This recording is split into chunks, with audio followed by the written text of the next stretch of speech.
ونستغفره ونعوذ بالله من شرور أنفسنا وسيئات أعمالنا من يهده الله فلا مضل له وما يضلله فلا هادي له لا إله إلا الله وحده لا شريك له وأشهد أن محمدا عبده ورسوله صلى الله عليه وعلى آله وسلم. Ikhwani fiddin rahimani wa rahmakumullah. Insyaallah kita akan melanjutkan kajian kita masih di dalam risalah kitab Ushul Sittah, 6 pokok di dalam agama. Ya, ini termasuk perkara-perkara yang sangat mendasar yang disebutkan penulis kitab yang menggambarkan kepada kita, inilah agama seorang muslim. Inilah agama seorang muslim. Ya, penulis kitab di kaidah yang asal nomor 3 kemarin itu menjelaskan tentang apa? Bahwa kesempurnaan seorang di dalam bersatu adalah mendengar dan taat terhadap pemerintah. Ya, yang sebelumnya asal yang kedua menjelaskan tentang wajibnya kaum muslimin untuk bersatu. Kemudian di asal yang ketiga adalah menjelaskan bahwa sempurnanya persatuan adalah dengan mentaati pemerintah. Apapun keadaan pemerintah. Selama mereka muslim, walaupun mereka zalim, fasik, ya, kewajiban seorang muslim adalah tetap mentaati mereka, mendengar dan mentaati mereka. Ya, adapun hadis-hadis sudah kita bacakan, di antaranya Rasulullah Shallallahu Alaihi Wasallam dalam hadis Muslim, beliau mengatakan yakunu ba'di a'immatan la yahtaduna bihudaya wa la yastannuna bisunnati wa sayaqumu fihim rijalun qulubuhum qulubu syayatin. Kata Rasul, ini hadis, ya, kata beliau, akan ada sepeninggalku nanti a'immah, ya, para pemimpin yang mereka tidak berpetunjuk dengan petunjukku. Mereka tidak menjadikan sunnah, ya, sunnahku sebagai sunnahnya. Dan akan ada di tengah-tengah mereka seorang pemimpin yang hati mereka adalah hati syaitan. Fi jusmadil insi, tapi di jasadnya manusia. Ini, ya, Rasul menggambarkan pemimpin saat itu luar biasa. Tidak menjadikan Al-Quran dan Sunnah sebagai pegangan hidupnya. Kemudian tidak menjadikan sunnah Nabi sebagai landasan negaranya, ya. Dan bahkan para Rasul menggambarkan pemimpin itu, ya, hati mereka seperti hati setan yang berada di jasadnya manusia. Maka sahabat bertanya Rasul, kaifa asna'u ya Rasulullah in adraktu dzalik? Apa yang aku lakukan jika aku mendapati masa seperti itu? Apa jawab Nabi? Tasma'u wa tuti'u lil amir. Engkau mendengar dan mentaati pemerintah kalian. Ya. Bahkan belum menggambarkan fa'in duriba dhuhruk. Ya, andaikan kamu dipukul punggungnya. Wa ukhidha maluk, diambil hartanya. Fasma' wa ati. Tetap dengar dan taat. Hadis diriwayatkan Imam Muslim. Insyaallah, ya. Ini bagaimana Rasul menjelaskan kepada kita tentang apa? Tentang persatuan yang hakiki, yaitu kita mentaati pemerintah walaupun pemerintah adalah zalim. Hadis ini banyak, ya, menyebabkan orang-orang yang punya pemahaman radikal, teroris, akhirnya mereka kembali. Ya, dan ini termasuk salah satu hadis yang dulu dibawakan oleh Abdullah ibn Abbas ketika beliau, ya, mendatangi sekelompok manusia yang mereka berkumpul di tempat yang namanya Harura. Itu orang-orang yang mereka tidak lagi taat kepada Khalifah Ali bin Abi Thalib. Mereka berkumpul. Nah, kelompok ini dikenal dengan Haruriyah atau istilah yang lain Khawarij. Ya, Abdullah ibn Abbas, beliau mendatangi kelompok tersebut seorang diri, tidak bawa pedang, tidak bawa tameng, tidak bawa pasukan, seorang diri. Beliau menggambarkan ketika datang ke kelompok tersebut, ternyata apa? Lihat wajah-wajah mereka, pucat, saking banyaknya mereka bangun di waktu malam, sedikit tidur. Kemudian dilihat, ya, pipi-pipi mereka ini hitam, saking banyaknya menangis. jidat-jidat mereka hitam, saking banyaknya sujud. Berarti kan Abdullah bin Abbas saat itu, beliau dialog dengan mereka. Sebutkan beberapa ayat, sebutkan beberapa hadis, apa yang terjadi? Disebutkan riwayat 2.000 di antara mereka bertobat kepada Allah Subhanahu wa taala. Bahkan ada yang mengatakan 4.000 di antara mereka bertobat kepada Allah. Coba, maka para ulama menyebutkan bahwa kekuatan ilmiah, kekuatan ilmu terkadang bahkan seringnya itu lebih kuat daripada kekuatan fisik. Coba andikan 10.000 mereka pasukan Ali bin Abi Thalib untuk menggempur mereka, minimal butuh pasukan 10.000.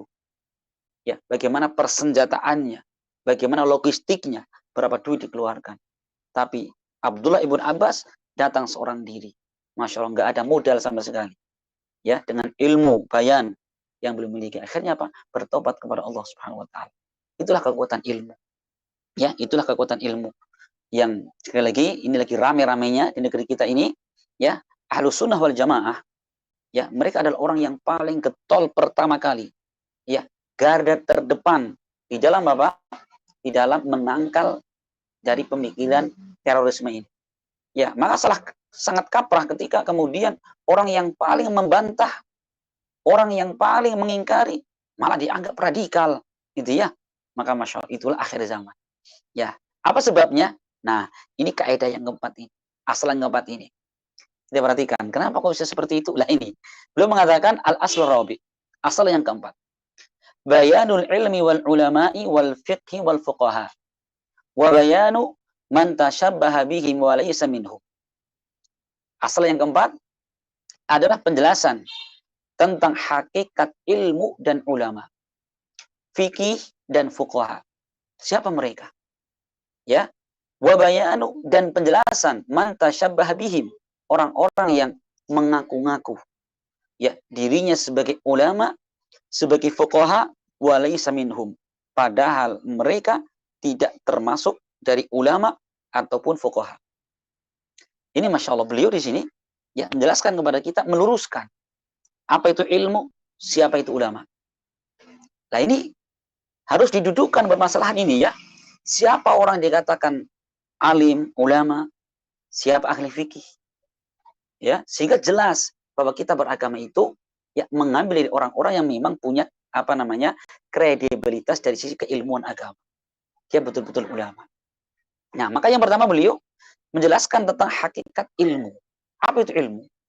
Ya, makanya dimaksudkan penulis kita di sini wa bayanul muradi bil ilm, yaitu penjelasan yang dimaksud dengan ilmu. Ilmu apa itu? Yaitu ilmu tentang syariat yang dibangun di atas kitab dan sunnah Rasulullah Shallallahu Alaihi Wasallam. Ini adalah ilmu yang bermanfaat. Ya, beliau sedang menunjukkan pada kita apa maksud ilmu itu. Ilmu adalah apa tadi? Ilmu syariat yang dibangun di atas Alkitab dan Sunnah Nabi Shallallahu Alaihi Wasallam.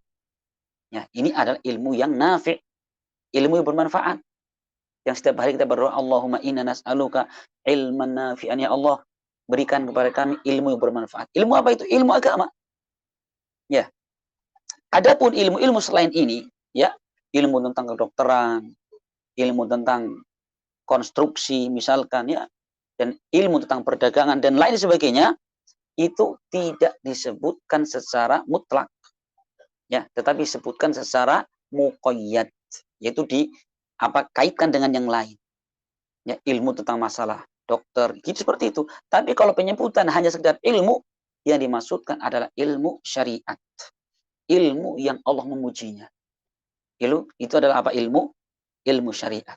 Kenapa? Karena ilmu syariat ini adalah datangnya dari Allah Subhanahu wa taala, tidak pernah ada kesalahan, tidak pernah ada kekeliruan. Sebagaimana di dalam Al-Qur'an terdapat di dalam surat Fussilat 42. Allah berfirman, la ya'tihil batilu min baini yadayhi wala min khalfih, tanzilum min hakimin hamid. Ya, la ya'tihil batil. Al-Qur'an itu, Al-Qur'an dan Sunnah itu tidak datang di dalamnya kebatilan. Min baini yadayhi wala min khalfih, dari depan maupun belakang. Ya, tidak ada kebatilan sama sekali. Tanzil min hakimin hamid. Yang Al-Quran ini, wahyu ini datangnya dari Allah yang maha hakim, bijaksana, lagi maha hamid terpuji. Itu. Kalau ilmu Al-Quran nggak ada salahnya. Adapun kalau ilmu yang lain, karena itu bikinan manusia. Teori yang dicetuskan manusia, banyak kekeliruannya. Ya, banyak kekeliruannya. Bahkan berpuluh-puluh ya turun temurun, akhirnya apa, dipatahkan dengan satu ayat, ya dipatahkan dengan satu ayat tok. Nah, ini menunjukkan bahwa sekalian, bahwa penulis kitab di sini sedang mendudukkan kepada kita hakikat daripada ilmu, yaitu apa, ilmu agama, ilmu syariat yang dibangun di atas Al-Quran dan Sunnah dengan pemahaman para salaful ummah. Itulah ilmu, gitu ya. Ya, siapa ulama? Ya, tentunya ulama adalah orang-orang yang apa, mereka mengetahui ilmu syariat. Sehingga Allah ketika menyebutkan tentang sifatnya para ulama, di dalam surat Fatir ayat 28 Allah berfirman, innama yakhsyallaha min ibadihil ulama. Hanyalah. Jadi kata Al-Imam As-Singkiti dalam tafsirnya Adwaul Bayan, kalimat innama ini yufidul hasr, memberikan faedah pembatasan. Hanyalah, ya, hanyalah orang-orang yang merasa takut kepada Allah dari hamba-hambanya. Siapa? Al-ulama. Para ulama, orang yang punya ilmu. Kira-kira ilmu apa yang dengannya orang ini menjadi takut kepada Allah? Maka tidak lain ilmu agama. Ilmu tentang nama-nama Allah, ilmu tentang sifat-sifatnya, bagaimana kerasnya siksaan Allah Subhanahu wa taala, bagaimana luasnya rahmatnya Allah Subhanahu wa taala. Ilmu inilah yang menjadikan seorang merasa takut kepada Allah. Sekarang kalau orang ahli pertanian misalkan, apa dia belajar ini cara pembibitan seperti ini, muncul rasa takut. Walaupun ia sangat minim sekali. Tapi satu-satunya ilmu yang dengannya seorang akan ingat kepada Allah dan takut kepadanya adalah ilmu syariat. Gitu ya. Jadi ini beliau menjelaskan kepada kita tentang hakikat ilmu dan hakikat para ulama. Hakikat fikih dan hakikat para fuqaha. Nah, jadi kalau di sini sudah kita garis bawahi apa itu ilmu, siapa itu ulama. Nah, dari mereka lah, ya, kita ini apa, diperintahkan untuk beragama mengambil dari mereka. Ketika Allah menyebutkan dalam ayatnya, fas'alu ahla dzikri in kuntum la ta'lamun. Bertanyalah kepada ahlu dzikir, ahlul ilm, jika kalian tidak mengetahui. Siapa maksudnya itu? Adalah ilmu tentang agama, alim tentang agama. Nah, ini yang pertama. Yang kedua, wa bayanu man tashabbaha bihim wa laysa minhum. Dan beliau menjelaskan tentang apa, orang-orang yang mengaku sok ulama padahal mereka bukan bagian dari mereka. Nah, ini pun dijelaskan dalam syariat. Ya, maksudnya adalah apa? Orang-orang yang mereka hanya bisanya mengaku-ngaku. Itu termasuk kezaliman yang sangat besar. Ya, bahkan Allah Subhanahu wa taala di dalam surat Al-An'am 144. Allah berfirman, "Faman adlam mimman iftara 'ala Allahi kadziban liyudillan nasa bighairi ilm." Maka siapa orang yang paling zalim daripada orang-orang yang membuat kedustaan atas nama Allah untuk menyesatkan manusia, ya, dengan tanpa ilmu. Perhatikan Bapak sekalian. Allah mengatakan siapa lagi lebih zalim. Ya, artinya sangat zalim ini orang-orang. Yaitu orang-orang yang bikin kedustaan atas nama Allah padahal bukan datang dari Allah untuk menyesatkan manusia tanpa ilmu. Ya, padahal orang-orang model seperti ini hakikatnya mereka perusak, bukan orang yang memperbaiki. Nah, ini yang terjadi di zaman kita ini. Yang penting orang bisa ceramah, pakai jubah, pakai sorban, ulama. Ya, ulama sudah. Ucapannya didengar. Ya, itu yang terjadi di zaman kita ini. Lah, kalau kemudian hal seperti ini tidak didudukkan, ya, rusak agama.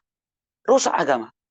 Ustaz, tapi kan ada hadis yang kata Rasul, balighu anni walau ayah.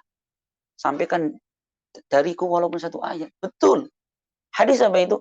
Hadis sahih diriwayatkan Imam Bukhari. Coba. Ya, artinya apa? Kita diberitakan Nabi menyampaikan. Perhatikan Mas, sabar dulu. Betul Rasul mengatakan apa? Balighu anni walau ayah wa haditsu an bani Israil wala haraj. Tapi wa man kadzdzaba alayya muta'ammidan falyatabawwa maq'adahu minan nar. Perhatikan ya, kata Rasul, sampaikan dariku walaupun satu ayat. Perhatikan, Anni, dariku ya. Bukan asal menyampaikan. Pastikan yang kita sampaikan datang dari Nabi. Ini harus digarisbawahi. Sampaikan dariku. Sesuatu yang betul-betul datang dari Nabi. Nah sekarang kenyataannya bagaimana? Ceramah 2 jam gak ada satu pun menukilkan hadis Nabi. Dari mana? Kantong sendiri. Dari Nabi. Mana ucapan Nabi? Itu namanya dari kantongmu jenengan. Itu ya. Ngaji 5 menit. Musik. Jeng, nyanyi. Ya. Nah ini perusak umat seperti ini. Kalau tidak dijelaskan kayak gini, rusak umat, perhatikan. Ya, perhatikannya Rasul mengatakan, sampaikan dariku, walaupun 1 ayat. Apa ceritakan tentang Bani Israel, dan tidak ada dosa. Maksudnya apa? Ketika cerita dari Bani Israel, dan di situ sudah dipastikan benarnya datang dari kitab sebelum Al-Quran. Tapi kalau kita tahu itu adalah cerita yang dusta, tidak boleh kita menyebutkan sama sekali. Memang ada kisah Israeliat yang disebutkan mereka itu batil ya. Kisah tentang Nabi Daud alaihissalam. Nabi Daud itu punya pasukan banyak sekali. Dalam kisah Israeliat disebutkan Nabi Daud ini suatu ketika naksir kepada salah satu istrinya, prajuritnya. Gimana caranya? Ini prajurit ini taruh paling depan biar cepat mati. Mati baru dikawin sama Nabi Daud alaihissalam. Khalifah Umar bin Abdul Aziz belum mengatakan, siapa yang menghikayatkan cerita itu akan saya cambuk 80 kali. Kata Khalifah Umar bin Abdul Aziz, kenapa ini? Ini cerita dusta. Masa Nabi kayak gitu liciknya? Ya, luar biasa itu. Itu Datuk Marigih namanya itu. Masa Nabi Daud dilecehkan seperti itu, Masya Allah. Khalifah Umar bin Abdul Aziz paling marah itu. Tak cambuk siapa cerita itu. Kecuali kalau kita menceritakan untuk menunjukkan itu cerita batil. Ya, nah, perhatikan nih, sampaikan dariku walaupun 1 ayat. Tapi kata Rasul, perhatikan lagi, lanjutan ayat hadis. Wa man kadzdzaba alayya muta'ammidan. Barang siapa yang berdusta atas namaku dengan sengaja nih, falyatabawa maq'adahu minan nar. Maka siapkanlah tempat tinggalnya, tempat duduknya di dalam api neraka. Di zaman kita ini luar biasa. Yang namanya orang berdusta atas nama Nabi luar biasa. Bisa bercerita, saya temu dengan Nabi, dia datang ke kuburannya, tiba-tiba beli nyium kaki saya, salaman itu. Pendusta 180 derajat itu. Ya. Lawang istri beliau, anak-anak beliau, menantu beliau, orang yang hidup selama hidupnya membantu Nabi, tidak pernah ada itu. Datang ke kuburan Nabi, tiba-tiba Nabi, tangannya keluar, ngelus-ngelus kakinya, nggak pernah itu. Dan ini nggak tahu siapa, tiba-tiba mengaku ketemu Nabi. Ya, bukan dalam mimpi. Malah Nabi kemudian nyium kakinya, nyium tangannya. Dusta 100 derajat itu. Itu ya, na'udzubillah ini. Ini kenapa? Kok bisa jadi seperti itu? Karena tidak dibedakan mana ulama asli, mana ulama abal-abal. Mana ilmu, mana bukan ilmu. Nah ini perlu kitab sedang menjelaskan kepada kita masalah ini. Ya, padahal sebenarnya Bapak sekalian, kedudukan ulama luar biasa. Di tengah-tengah umat itu luar biasa. Sampai Rasulullah SAW dalam hadis yang diriwayatkan Imam Bukhari, Imam Muslim, ya, beliau menyebutkan tentang kedudukan ulama. Innallaha la yaqbidul ilma intiza'an yantazi'uhu minal ibad, walakin yaqbidul ilma biqabdil ulama. Hatta idza lam yabqa alimun ittakhadha nasu ru'usan juhalan fasu'ilu fa'aftau bi ghairi ilm fadhallu adhallu. Kata Nabi, sesungguhnya Allah Subhanahu wa taala tidaklah mencabut ilmu langsung dari hati-hati para hamba. Tidak. Tetapi Allah mencabut ilmu dengan mewafatkan para ulama. 1 ulama wafat, berkurang ilmu. 2 ulama wafat, bagian ilmu berkurang lagi. Karena setiap ulama ini, mereka punya kelebihan ilmu. Ya, ulama yang lain punya keluasan ilmu lagi. 1 ulama wafat, berkurang terus. Sampai kata Rasul digambarkan ada datang satu zaman hatta idza lam yabqa alimun, sampai datang suatu masa tidak tersisa seorang alim pun. Akhirnya apa? Ittakhadhan nasu ru'usan juhalan. Maka manusia mengangkat pemimpin, tokoh masyarakat yang juhal, yang bodoh. Dari ilmu syariat. Fasu'ilu, mereka ditanya. Ya fa'aftau, mereka menjawab. Ya masa ustadz, kiai, ajengan ditanya nggak jawab, nggak level. Malu dong, jamaahnya banyak lagi. Sudah bawa kotak amal lagi. Nggak bisa jawab. Malu. Akhirnya apa? Mereka menjawab bi ghairi ilm, tanpa ilmu. Apa yang terjadi? Fadhallu wa adhallu. Mereka tersesat dan mereka menyesatkan. Na'udzubillah. Ya, padahal sering saya ingatkan di sini bahwa man dalla ala dhalalatin fa alaihi wizruha wa wizru man amila biha. Barang siapa yang menunjukkan kepada kesesatan, maka dia mendapatkan dosa kesesatan dan dosa seperti orang mengikutinya. Masya Allah, bagaimana kalau dai 1000 umat dan dia menyesatkan manusia, tanggungan mereka ini. Ya, ini muncul karena apa? Karena tidak dibedakan mana seorang alim ulama yang robani dan ulama yang abal-abal.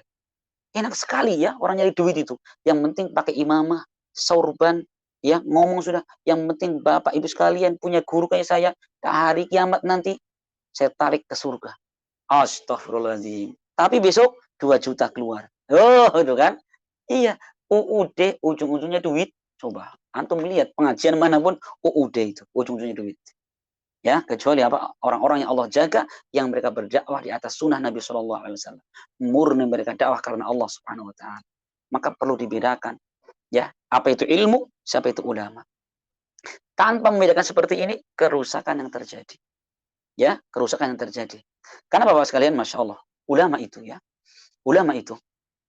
Kenapa kok kemudian kita diperintahkan kembali kepada mereka, merujuk kepada mereka? Karena para ulama ini memang diberikan kelebihan oleh Allah Subhanahu Wa Taala. Ya, tapi tidak kemudian tahu gaib, tidak sama sekali. Coba kita lihat di dalam surat Al-Qasas, ya, ayat 79 sampai 82. Yaitu ketika Allah Subhanahu Wa Taala menjelaskan tentang Qarun. Bagaimana sikapnya para ulama. Tatkala kebanyakan manusia mereka terfitnah dengan gemerlapnya kekayaan Fir'aun, Qarun. Ya, maka suatu ketika Allah menyebutkan fa kharaja ala qaumihi fi zinatihi. Suatu ketika Qarun ini keluar di hadapan kaumnya dengan kemegahannya. Baju serba bagus. Ya, tempat duduk yang mewah, kanan kirinya selir-selir, wanita cantik-cantik yang menyertainya, tentara di belakangnya. Siapa yang nggak kepingin? Lihat kiri, cantik. Kanan, cantik. Depan, makanan enak. Duduk empuk. Siapa nggak kepingin? Perhatikan. Antum perhatikan bagaimana sikapnya orang berilmu dengan sikapnya orang menginginkan dunia. Qala alladhina yuriduna al-hayata dunya. Ya laita lana misla ma utiya Qarun. Innahu ladu hadzin adzim. Berkatalah orang-orang yang mereka menginginkan kehidupan dunia ini. Ya laita lana. Aduhai, andaikan kami memiliki seperti yang diberikan Qarun. Harta yang luar biasa. Kemuliaan di tengah kaumnya. Innahu ladu hadzin adzim. Sungguh Qarun mendapatkan bagian yang sangat besar. Ini ucapan orang-orang yang hatinya condong kepada dunia. Beda dengan ucapannya ulama. Apa kata Allah? Wa qala alladzina utul ilma wailakum sawabullahi khairun liman amana wa amila salihah wa la yulaqaha illa sabirun. Berkatalah orang-orang yang Allah berikan kepada mereka ilmu. Ilmu apa? Agama. Ya, agama. Wailakum, celakalah kalian. Pahala dari Allah jauh lebih baik ya bagi dari apa yang kalian lihat bagi orang yang beriman dan beramal soleh. Wala yulaqah, dan tidak bisa mendapatkan hal ini melainkan orang-orang yang bersabar. Perhatikan ini. Sabar itu ya. Yang lain sudah punya A, B, C, kekayaan dunia. Dia masih kemana-mana sepeda ontel. Rumahnya masih ngontrak. Makannya masih pakai daun singkong. Gitu ya. Kadang-kadang ini belum sabar dia ini. Enak kayak itu ya. Perhatikan. Ini ucapan orang-orang beriman. Ya, tahu nih, ini Qarun, orang yang Allah berikan dunia luar biasa, tapi ingkarnya kepada Allah luar biasa.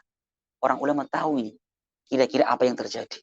Maka kemudian, fakhasafna bihi wa bidarihi al-ard, fama kana lahu min fi'atin yansuruna min dunillah, wa ma kana minal muntasirin. Kata Allah, maka Qarun fakhasafna bihi, kami benamkan ya Qarun beserta tempat tinggal rumahnya ke dalam bumi, dibenamkan. Tenggelamkan ke bumi. Fama kana lahu min fi'atin yansuruna, dan tidak ada seorang pun yang menolongnya, dan memang dia bukan orang yang berhak untuk ditolong. Perhatikan ini ya. Begitu Qarun ditenggelamkan, dibenamkan ke bumi, orang-orang yang jahil, orang-orang yang menginginkan dunia Apa komentar mereka? Wa asbahal ladzina tamannau makanahu bil ams yaqulun wa ika annallaha yabsutur rizqa liman yasha min ibadihi wa yaqdir laula an mannallahu alaina la khassafna wa kai annahu la yuflihul kafir. Perhatikan. Maka orang-orang yang kemarin berandai-andai menginginkan seperti yang mereka inginkan yang didapatkan korun, antara aduhai, andaikan Allah ya memberikan rizki kepada siapa dikehendaki dan Allah menyempitkan kepada siapa kehendaki, andaikan Allah, artinya apa? Andaikan Allah berikan kepada kita harta seperti korun, berarti kita sudah tenggelam hari ini, gitu maksud itu ya. Mas laula an manallahu alaina la khasafna, ya kalau Allah tidak menghendaki kebaikan kepada kami, kita pun akan mendapatkan seperti korun, ditenggelamkan ke bumi. Kapan sadarnya mereka? Setelah terjadi musibah. Oh iya ya, kalau kita kayak kemarin pengennya punya harta kayak korun, kita sudah masuk ke bumi kayak korun. Orang beriman sebelum terjadi sudah tahu mereka. Bukan maknanya mereka, orang berilmu sudah tahu. Bukan maknanya mereka tahu gaib, tidak. Cuma lihat korinah, ciri-ciri kan terjadi. Itu orang berilmu. Jadi orang berilmu itu tidak kerupas-kerupus. Lah, nanti ambil hikmahnya, keliru. Seorang berilmu itu, dia akan dipikirkan, ya, dipertimbangkan matang-matang, lakukan sesuai dengan ilmu yang dia miliki. Baru kemudian cari apa yang terjadi dengan takdir Allah Subhanahu wa taala. Bukan malah semau sendiri kerupas-kerupus, apa terjadi? Lah, kita ambil hikmahnya, keliru. Itu bukan sifatnya orang berilmu, itu namanya sifatnya orang ceroboh, seperti itu. Orang berilmu tidak melakukan sesuatu penuh dengan pertimbangan. Ya, ini masya Allah. Ini diantara keutamaan orang-orang yang mereka memiliki ilmu agama. Ya, maka ini sifat mereka seperti ini. Kemudian kata beliau, wa qad bayyana Allah taala hadzal asla fi awal suratil Baqarah. Dan Allah telah menjelaskan pokok ini di awal-awal surat Al-Baqarah, yaitu di ayat yang 40 sampai ayat 122.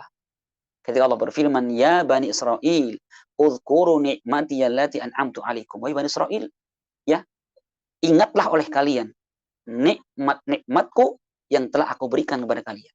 Sampai firman Allah, ya Bani Israel lagi. Ayat 122. Yang kata Syekh Fauzan, di dalam ayat-ayat tadi yang kita nukilkan tadi, Al-Baqarah 40 sampai 122 itu, adalah apa? Adalah ayat ya yang menjelaskan tentang penyebutan nikmat Allah Subhanahu wa taala kepada Bani Israel berupa apa? Berupa diutusnya para rasul dan diturunkannya kitab-kitab. Ya. Rasul ini kira-kira datang bawa apa ini? Bawa ilmu. Ya. Allah turunkan kitab untuk apa? Isinya ilmu. Ini ya, Masya Allah. Jadi ayatnya kita bacakan tadi, surah Al-Baqarah adalah apa? Menjelaskan tentang masalah bagaimana pentingnya ilmu. Kemudian kata beliau, wa yazidu wuduhan ma sarahat bihi sunnatu fi hada minal kalamil katsiril bayyin al-wadih lil amil balid. Dan menambahkan kejelasan yang dijelaskan dalam sunnah, ya, dalam masalah ini dengan penjelasan yang banyak, jelas, gamblang, bahkan kepada orang awam yang sangat bodoh pun memahaminya. Tentang apa? Itu tentang masalah ilmu, tentang keutamaan ilmu. Ya, ayah. Tapi kata beliau apa? Yang terjadi di masyarakat, ya, yang terjadi di masyarakat, beliau mengatakan, summa sara hada aghrabal asya. Tapi kenyataan di lapangan, ilmu itu menjadi perkara yang sangat asing. Wasaral ilmu wal fiqh wal bid'ah wal dhalalah. Dan masyarakat menganggap sekarang bahwa ilmu dan fikih adalah kebid'ahan dan kesesatan-kesesatan. Ini sudah kita alami. Insyaallah ya, coba sekarang kita tentang berbicara perkara yang dengan nas Al-Qur'an, hadis ada, kesepakatan para ulama ada. Misalkan tentang Allah di atas arsy. Allah berada di atas. Kita kalau ngomong ya salah tempat, sudah langsung apa kita? Aneh ini orang. Bawa ajaran baru. Wahabi, radikal. Dia. Padahal apa? Dalil-dalil yang menunjukkan Allah di atas arsy, satu, Al-Quran. Dua, sunnah. Yang ketiga, ijma. Yang keempat adalah fitrah salimah. Yang keempat adalah akal yang sehat. Dan yang keenam adalah hissi, secara indera. Ada berapa tadi? Ada 6 dalil. Mana Al-Quran? Banyak sekali Al-Quran. Allah berfirman, Aamin tuman fisama. Apakah kalian tidak percaya, tidak beriman dengan zat yang di langit? Siapa itu? Allah Subhanahu wa taala. Al-Quran. Ya, Ar-Rahmanu 'alal arsy istawa. Allah beristiwa di atas arsy-Nya. Di mana arsy? Di atas langit yang ketujuh. Al-Quran. Dalam hadis, ada dalam bentuk ucapan Nabi, ada dalam bentuk perbuatan Nabi, dan ada dalam bentuk takrirnya Nabi. Dalam ucapan Nabi, beliau mengatakan, ala ta'manuni wa ana aminun man fis sama. Apakah kalian tidak percaya kepadaku? Padahal aku adalah kepercayaan zat yang ada di langit. Siapa yang di langit itu? Allah. Coba perhatikan. Rasul mengatakan apa? Yang di langit. Ala ta'manuni wa ana aminun man fis sama. Apakah kalian tidak percaya kepadaku? Lawong saya ini adalah kepercayaan zat yang ada di langit. Apa kata Rasul? Di langit. Dengan ucapan beliau. Yang kedua dengan perbuatan beliau. Ketika beliau melakukan haji wada, beliau berkhutbah di hadapan puluhan ribu kaum muslimin. Beliau mengatakan, al-balaghtu, apakah kalian menyaksikan bahwa saya telah menyampaikan risalah? Para sahabat qalu bala syahidnya. Ya Rasul, iya kami menyaksikan. Allahumma syahid. Ya Allah, saksikanlah. Kemana tangan beliau? Ke atas langit. Ya Allah, saksikanlah. Dengan perbuatan beliau. Ketika dengan takrirnya beliau, yaitu dalam hadis ya yang datang dari sahabat Muawiyah bin Hakam As-Sulami. Ketika Muawiyah ini, beliau punya seorang budak. Ya, punya seorang budak perempuan dan suruh menggembala kambing. Tiba-tiba apa? Salah satu kambing ini dimakan oleh serigala. Begitu dengar berita itu langsung ditempelin budak. Ya, tapi apa? Muawiyah merasa dosa sekali. Ya. Kemudian datang kepada Nabi SAW, ya Rasulullah, saya itu manusia biasa. Saya punya budak, suruh menggembala kambing, malah kurang serius ini. Kambingnya dimakan serigala. Saya pukul dia, tapi saya menyesal. Afala u'tikuha. Apakah saya harus memberikan budak tersebut? Apa kata Rasul? Iktini biha. Datangkan ke sini budak itu.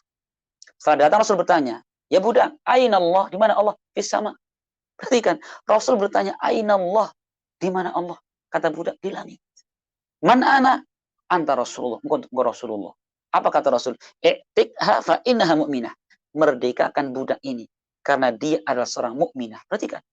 Jadi akidah mukmin itu meyakini Allah di atas langit dan meyakini Rasul adalah utusan Allah Subhanahu wa taala. Itu akidah muslim. Ya. Ucapan beliau, perbuatan beliau dan takrirnya beliau, diamnya beliau. Perhatikan. Rasul membenarkan jawaban si budak tadi. Kurang lengkap lagi. Ijma' para ulama. Bahkan Ibnu Qayyim Al-Jauziyah beliau menukilkan ada 2000 dalil lebih. Ya, apa yang menunjukkan tentang bahwasanya Allah Subhanahu wa taala ada di atas langit sana. Itu Al-Qur'an, sunnah, ijma'. Yang berikutnya secara akal manusia. Secara akal pun menerima. Bapak sekalian gini, perkara yang mulia itu berada di mana? Di atas. Orang yang ngasih lebih mulia tidak menerima kan? Yang ngasih di atas. Menerima di bawah. Apa ada di balik? Pak, saya sedekah, Pak, ada di bawah. Hah, gini. Yang ngambil, terima kasih Pak ya. Nggak ada di alam dunia. Atas yang ngasih, nerima di bawah. Satu. Contoh lagi, raja dengan pasukan. Apa ada? Pasukannya di atas, raja di bawah. Hei prajurit-prajuritku. Gitu, nggak ada. Di balik. Di atas mimbar singgasananya. Hei prajurit-prajuritku. Di atas selalu itu. Karena memang apa? Atas itu lebih mulia daripada di bawah. Akal manusia. Yang berikutnya secara indera manusia. Atau secara fitrah dulu sekarang. Fitrah manusia yang salimah. Ya, kita nanya anak kecil, nak, di mana Allah? Tapi syaratnya anak ini belum pernah diajari apa-apa. Anak polos-los, di mana Allah? Di atas. Fitrah manusia. Bahkan orang-orang yang mengingkari sekalipun, coba antum lihat ceramah-ceramah di YouTube itu, yang nggak mau mengatakan Allah di atas langit. Tapi semua orang percaya bahwa Allah Subhanahu wa taala yang memberikan rezeki kepada kita. Tangannya ke atas. Pernah ceramah gitu bahwa Allah Subhanahu wa taala gini. Enggak ada, tangannya ke atas. Itu ke atas, selalu di atas itu. Makanya salah satu gembong ahlul bidah di zaman dahulu. Ketika sekian dalil mereka ungkapkan, satu. Sekarang ketika Anda berdoa, kemana hatinya pergi? Nggak bisa jawab. Nggak bisa dusta dia. Hatinya selalu naik ke atas. Coba kita kalau lihat doa orang awam sekalipun. Orang Baduy sekali berdoa. Selalu kayak gini, ya Allah ya Rahman. Nggak pernah gini, ya Allah ya Rahman, gitu ya. Apalagi ke belakang gini, nggak ada. Selalu ke atas. Ini semua menunjukkan bahwa apa? Fitrahnya mereka menerima dan mengimani Allah di atas. Terakhir secara hissi. Hissi itu indera manusia. Allah Subhanahu wa taala dalam Al-Qur'an ketika menyebutkan tentang kisah Nabi Sulaiman alaihissalam. Kisahnya Nabi Sulaiman alaihissalam. Ketika terjadi paceklik kemarau yang sangat panjang. Maka Nabi Musa dan Nabi Sulaiman bersama kaum mukminin hendak melakukan apa? Doa, sholat istisqa. Ternyata apa? Nabi Sulaiman mendapati ada seekor semut kayak gini tangannya. Doa sama Allah. Ke atas. Semut nggak masuk ke itu apa namanya? Ke lubangnya, ke atas kakinya. Apa kata Nabi Sulaiman? Mut, masuk ke rumah. Biar kami yang doa kepada Allah Subhanahu wa taala. Takutnya kamu keinjek-injek sama tentara Sulaiman. Masuk semutnya. Semut ke atas. Semutnya ke atas. Ya, makanya orang-orang yang mengingkari hal seperti itu, Masya Allah, memperingati Isra Mi'raj. Apa katanya? Isra Mi'raj itu perjalanan Nabi dari Mekah ke Baitul Maqdis naik ke atas langit. Untuk apa? Ketemu dengan siapa di langit? Allah kan. Kalau misalkan Allah bukan di langit, ya tinggal kemana? Ke kali mana yang dekat sini? Citandui ke sana. Citandui ada Allah di sana. Gua, macam-macam. Tidak. Allah memerintahkan Rasul naik ke atas langit. Maka dikatakan Isra dan Mi'raj. Mi'raj itu dari kata aroja, naik. Tuh, 6 dalil. Nah itu. Ya, perhatikan itu. Nah, orang menjelaskan seperti itu aneh ini. Ini aneh ini. Bahkan ada yang apa namanya terlalu berani mereka. Siapa mengatakan Allah di langit kafir dia? Waduh, dibalik malah ya. Kok kayak gitu? Coba perhatikan. Apakah kebalik itu? Ilmu yang berdasarkan Al-Quran dan Sunnah Nabi dianggap perkara yang sangat aneh. Ilmu bagi mereka siapa? Adalah bid'ah dan kesesatan. Makanya antum coba lihat itu. Orang kalau habis pesantren, tanda kutip pesantren yang gitu ya, pulang apa? Dia pinter. Ini sekarang saya punya cara zikir baru. Sholawat baru. Bikin sholawatan. Pulang itu. Insya Allah sekarang ada sholawat apa? Apa namanya itu yang dinyanyikan itu? Nah, kafi-kafi itu ya. Masya Allah. Nanti ada lagi. Apa lagi? Agus. Sholawat Agus nanti gitu ya. Masya Allah. Itu dianggap ilmu. Bagus kamu ilmu berarti ya. Punya sholawat baru. La haula wa la quwwata illa billah. Ilmu yang asli Al-Quran dan Sunnah Nabi dianggap asing, dianggap aneh, tapi ilmu kebid'ahan seperti itu, kesesatan yang mereka anggap dieluk-elukan. La haula wa la quwwata illa billah. Gitu ya. Kemudian kata beliau, ini kenyataan di alam semesta ini. Wa khiyaru ma indahum laisal haq ya apa? Labsul haqqi bil batil. Wa sarul ilmu alladhi faradallahu ta'ala 'alal khalqi wa madahu la yatawaffahu bihi illa zindiqun aw majnun. Dan bagi mereka, perkara yang terbaik adalah apa? Mencampur adukan kebenaran dengan kebatilan. Zikir luar biasa, ditambah-tambah zikir. Ya. Berdoa luar biasa, ditambah-tambah cara berdoanya. Enggak langsung kepada Allah Subhanahu wa taala melalui perantara. Coba dilabes ya, dicampurkan antara hak dan batil. Dan ini kita lihat di mana-mana seperti itu. Masa ada orang sholat dilarang? Gitu bahasanya kan? Memang betul sholat disyariatkan Allah Subhanahu wa taala, wa aqimus sholat, tegakkanlah sholat.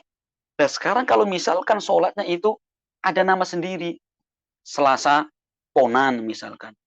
Berapa kali rakaat? 7 rakaat. Rakaat pertama baca Al-Baqarah, kedua Ali Imran. Dari mana asal-usulnya? Mas, masa kami sholat di salah?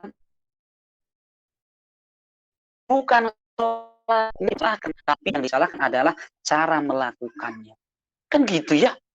Nah, ini dicampur adukan itu. Makanya para ulama memberi perincian. Perhatikan. Seorang dia dianggap itibak kepada Nabi itu dari beberapa sisi. Satu, harus mencocoki dari sisi apa namanya? Dari sisi kaifiyahnya, tata caranya. Ya butuh ya jelas butuh. Cuci tangan, kumur-kumur, muka. Sekarang kalau butuh dibalik, Mas, saya kalau habis kerja yang paling kotorkan kaki, saya mulai dari bawah kaki dulu. Logis kan? Logis. Dari kaki, tangan, muka, ubun-ubun. Allah terima? Tidak. Kaifiyahnya. Yang kedua harus sesuai dari sisi jenisnya.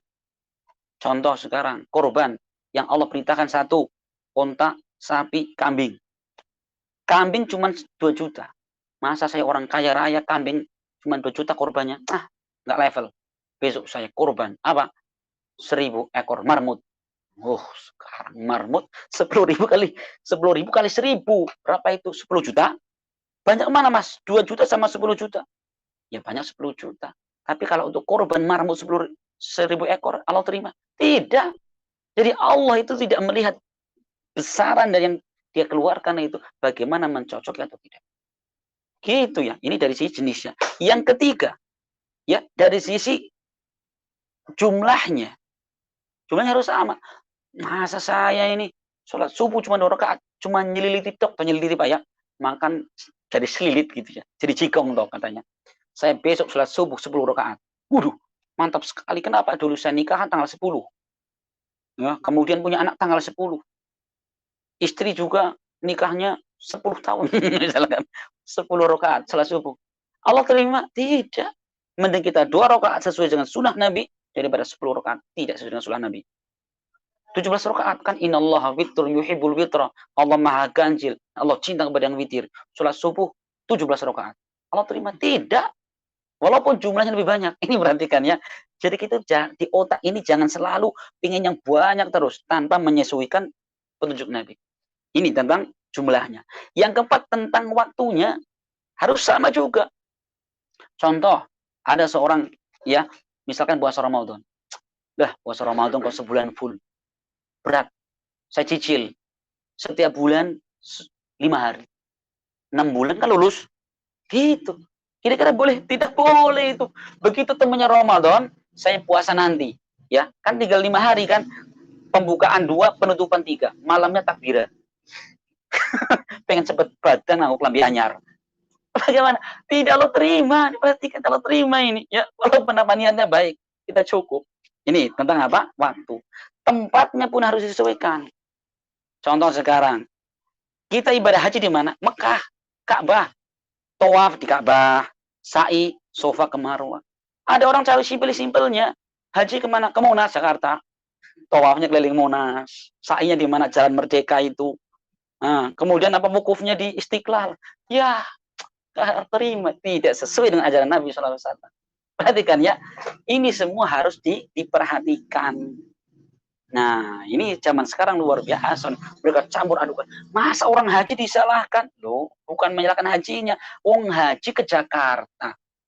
Ya, korban marmut. Coba, sholat subuh 17 rakaat. Ya, tidak Allah terima.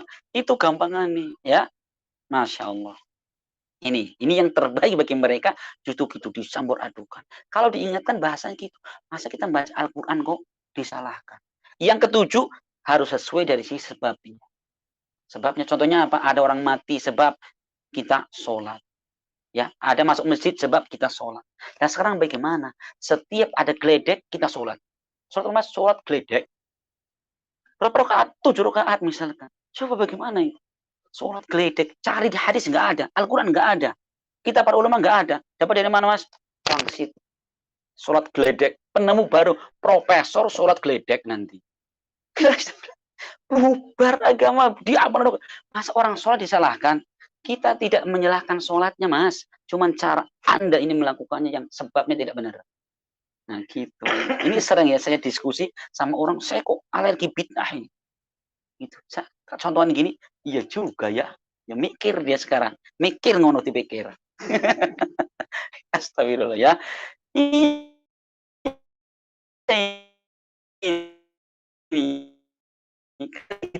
Jadi radallahu taala 'alal khalqi wa madahu, dan menjadilah ilmu yang Allah wajibkan, Allah puji. Apa kata mereka? Tidaklah yang mengucapkan ilmu tersebut melainkan zindik atau seorang yang gila. Coba ya, sekarang kan gitu, Mas. Ya, kita bawa Al-Qur'an, hadis, awas radikal. Saya belum pernah dengar ya. Ada belum sekarang? Ciri-ciri radikal itu selalu menyebutkan Al-Qur'an dan hadis. Ada belum sekarang? Kemungkinan besar ada sebentar lagi. Kalau kemarin-kemarin ada. Ciri-ciri radikal itu dia fasih berbahasa Arab. Sudah ada kan? Tunggu ini. Tunggu ini. Kalau dibiarkan saja, tunggu nanti ada orang nyeletuk. Ciri-ciri radikal hafal Al-Quran. Ya, kalau ngaji sebut Al-Quran hadis. Nanti ada, coba saja. lihat ciri-cirinya kok mau ada. Saya nggak tahu gaib, cuman ciri-cirinya itu mirip sekali. Sekarang belum berani. Sekarang paling menyebutkan kitabnya para ulama. Lama-lama ada nanti, Pak. Pokoknya siapa yang membaca Al-Quran dijadikan dalil itu radikal. Coba saja. Ya, sekarang sudah ada kok rumah dianggap teroris. Di dalamnya ada apa? Barang buktinya Al-Quran. Nah, Al-Quran sekarang. Kalau ke rumah saya banyak Al-Quran. Banyak golok. Ya, apa itu golok berarti? Ya Allah ya Rahman. Ya Allah ya Rahman itu. Luar biasa. Ini betul-betul terbalik. Kemudian kata beliau, wa sa'ara man ankarahu wa adahu wa sannafa fit tahdhir minhu wan nahyu anhu wal faqihul alim. Dan menjadilah orang-orang yang mengingkari ilmu, mengingkari sunnah, kemudian mereka nyusun ya tentang tahdziran kepada Al-Qur'an dan sunnah dan melarang orang dari taklim kepadanya, dianggap sebagai faqih, dianggap sebagai alim. Ya apa tidak? Iya sekarang. Jadi orang yang paling lantang ya membendung dakwah sunnah dianggap seorang yang paling faqih, seorang yang paling alim. Masya Allah ya. Beliau hidup ratusan tahun yang lalu, ternyata apa? Beliau sudah membaca di zaman beliau.